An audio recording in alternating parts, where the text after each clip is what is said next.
ഇത് വൈകിയ വേളയിലുള്ള ഒരു അപ്ഡേറ്റ് ആണ്. ചിലർ ഈ കാര്യം ശ്രദ്ധയിൽപ്പെട്ടില്ല എന്ന് പറഞ്ഞതുകൊണ്ട് മാത്രം ചെയ്യുന്ന ഒരു വീഡിയോ ആണിത്. അമെക്സ് ഒഴികെയുള്ള ക്രെഡിറ്റ് കാർഡ് യൂസ് ചെയ്യുന്നവർക്കറിയാം, ക്രെഡിറ്റ് കാർഡിന്റെ പോയിന്റ് ട്രാൻസ്ഫർ ലിസ്റ്റിൽ ഏറ്റവും ശോകം റേഷ്യോ ഉള്ളത് Marriott ബോൺവോയ് പ്രോഗ്രാമിനാണ്. അത്തരത്തിലുള്ളവർ Marriott ബോൺവോയിലേക്ക് direct point transfer ചെയ്യുന്നതിന് പകരം ആദ്യം ITCയിലേക്ക് ITC ഗ്രീൻ പോയിന്റ്സ് ആയിട്ട് കൺവേർട്ട് ചെയ്യും. എന്നിട്ട് ഗ്രീൻ പോയിന്റ്സ് 2:3 റേഷ്യോയിൽ മാരിയറ്റിലേക്ക് കൺവേർട്ട് ചെയ്യും. ഇതാണ് സ്ഥിരമായി ചെയ്തിരുന്നത്. എന്നാൽ ഇവിടെയും പുതിയൊരു പൂട്ട് വീണിരിക്കുകയാണ്. ITCയിൽ നിന്ന് ITC ഗ്രീൻ പോയിന്റ്സ് 2:3 റേഷ്യോയിൽ മാരിയറ്റ് ബോൺവോയിലേക്ക് ട്രാൻസ്ഫർ ചെയ്യാനുള്ള പ്രോഗ്രാം ഉണ്ട്. അതായത് ഒരു ക്വാർട്ടറിൽ 10,000 പോയിന്റ്സ് വരെ നമുക്ക് ട്രാൻസ്ഫർ ചെയ്യാം. എന്നാൽ പുതിയ അപ്ഡേറ്റ് പ്രകാരം മെയ് 1 മുതൽ ഒരു ക്വാർട്ടറിൽ 5,000 പോയിന്റ്സ് മാത്രമേ ഇനി ട്രാൻസ്ഫർ ചെയ്യാൻ സാധിക്കൂ. അതുമാത്രമല്ല, ഒരു ട്രാൻസാക്ഷനിൽ മാക്സിമം 2,000 പോയിന്റ്സ് മാത്രമേ ട്രാൻസ്ഫർ ചെയ്യാൻ സാധിക്കൂ. അതായത് ഒരു ക്വാർട്ടറിൽ 5,000 ട്രാൻസ്ഫർ ചെയ്യണമെങ്കിൽ 2,000ന്റെ 2 ട്രാൻസ്ഫറും 1,000ന്റെ മറ്റൊരു ട്രാൻസ്ഫറും ചെയ്താലേ ഇനി പോയിന്റ്സ് ട്രാൻസ്ഫർ ചെയ്യാൻ സാധിക്കും. അതായത് ഒരു വർഷം 40,000 പോയിന്റ് വരെ ട്രാൻസ്ഫർ ചെയ്യാമായിരുന്ന ഒരു പ്രോഗ്രാം പുതിയ അപ്ഡേറ്റ് മൂലം 20,000 പോയിന്റിലേക്ക് റെസ്ട്രിക്റ്റഡ് ആയിരിക്കുന്നു. ആ 20,000 പോയിന്റ്സ് ട്രാൻസ്ഫർ ചെയ്യണമെങ്കിൽ പോലും ഒരു ക്വാർട്ടറിൽ 3 ട്രാൻസാക്ഷൻ വീതം ഒരു വർഷം 12 ട്രാൻസാക്ഷൻ വരെ ചെയ്യേണ്ടി വരുന്നു. ഈ ഒരു അപ്ഡേറ്റിൽ ഞാൻ ആക്സിസിന്റെ പേരെടുത്ത് പറഞ്ഞതിനൊരു കാരണമുണ്ട്. ആക്സിസ് ക്രെഡിറ്റ് കാർഡ് ഹോൾഡേഴ്സിന് തങ്ങളിലുള്ള ഒരുപാട് പോയിന്റ് ട്രാൻസ്ഫർ പാർട്ട്നേഴ്സിൽ ഏറ്റവും പ്രിയപ്പെട്ടത് അക്കോർ ട്രാൻസ്ഫർ ആയിരുന്നു.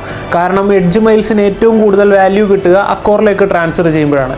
എന്നാൽ ഒരു സുപ്രഭാതത്തിൽ ഏപ്രിൽ 2-ാം തീയതി ആക്സിസ് ഒരു മുന്നറിയിപ്പുമില്ലാതെ അക്കോർ, മാരിയറ്റ്, ഖത്തർ എയർവേസ് തങ്ങളുടെ ട്രാൻസ്ഫർ ലിസ്റ്റിൽ നിന്ന് എടുത്തു കളഞ്ഞു. അതായത് ഓൾറെഡി കയ്യിലുള്ള എഡ്ജ് മൈൽസ് അല്ലെങ്കിൽ ആക്സിസ് റിവാർഡ് പോയിന്റ്സ് പോലും പ്രോപ്പറായി ട്രാൻസ്ഫർ ചെയ്യാനുള്ള ഒരു ടൈം ആക്സിസ് യൂസേഴ്സിന് കിട്ടിയില്ല.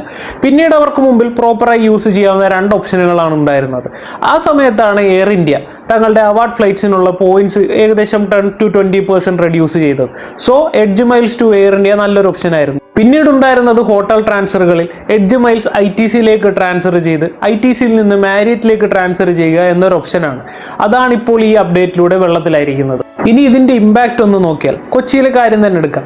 കൊച്ചിയിലുള്ള ലേ മെറിഡിയനിൽ ഒരു നൈറ്റ് മാരിയറ്റ് സ്പെൻഡ് ചെയ്യണമെങ്കിൽ ആവറേജ് 9,000 പോയിന്റ്സ്. ഡിമാൻഡ് ഇല്ലാത്ത സമയത്ത് അത്രയും പോയിന്റ്സ് ആവശ്യം വരുന്നുണ്ട്.